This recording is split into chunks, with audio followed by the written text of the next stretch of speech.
On him he had a small bag of dried meat. His stomach growled, begging to be fed, but he was saving what little food he had for a later time. He would need the boost in energy when Saul arrived. The rest of the night was uneventful. It snowed. Vince waited. Hours felt like days in what was perhaps the longest night of his life. "He will come," Vince repeated to himself. "Saul will come." Hope returned when Vince saw the blue morning sky. The harsh night was through. The dark clouds had cleared overnight, ending the heavy snowfall. The sun shined upon his skin. It was refreshing after a night of frigid air. Light stretched across the landscape, unveiling a beauty that was once hidden with clouds. There was still no movement in the fields below. Vince began to doubt if Saul would come at all. Was he wrong? Had Saul taken a different route? A flock of birds flew towards him in the distance, the first sign of movement. His eyes followed them as they approached. When they finally passed over his head, his eyes darted back to the horizon, fully alert. The white field remained clear and uneventful. Still he watched, but there was nothing. His anticipation began to fade.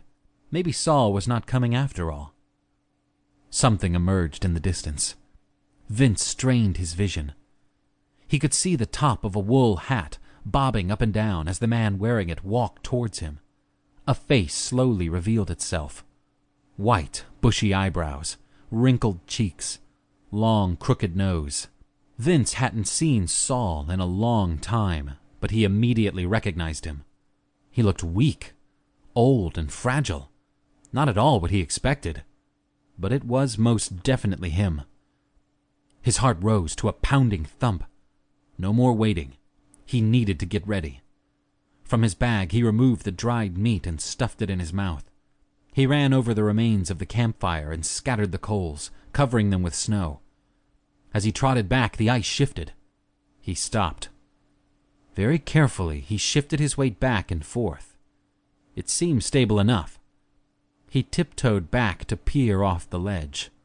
Saul was already at the base of the mountain, making his way up the trail. Vince pulled a large white sheet from his bag and spread it out on the ground. He dropped to his stomach, facing the trail, and folded half the sheet over himself. He peeked his eyes out of a small hole to keep sight of the trail.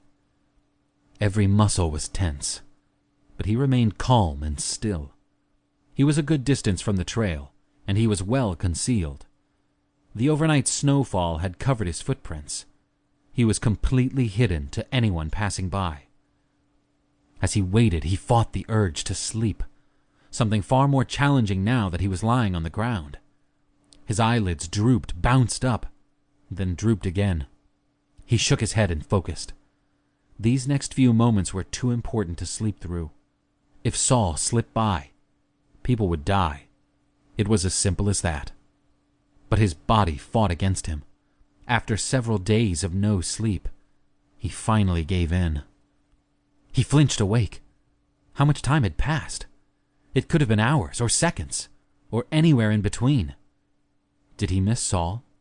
There were no footprints on the trail. A hopeful sign. He would wait a bit longer, now rested and alert. After a short minute, footsteps grew from soft muffles to loud crunches. Adrenaline shot through his veins. He saw no one on the trail, but he could hear Saul approaching. He waited, eagerly. Saul entered his sights. His body was frail as he struggled up the path. Vince was struck with awe. There he was, his old childhood friend. Seeing him up close was overwhelming. Yet, it was also underwhelming. Vince expected a towering menace, someone who lived up to the terrifying stories. He expected a beast, but what he saw was a bug. Saul stopped, taking a moment to rest. Vince only stared, not moving a single muscle. Saul started walking again, and he realized he was about to miss his opportunity. He sprung up from the ground, throwing the white sheet in a wild flutter. His feet thumped against the snow as he sprinted towards Saul, full speed.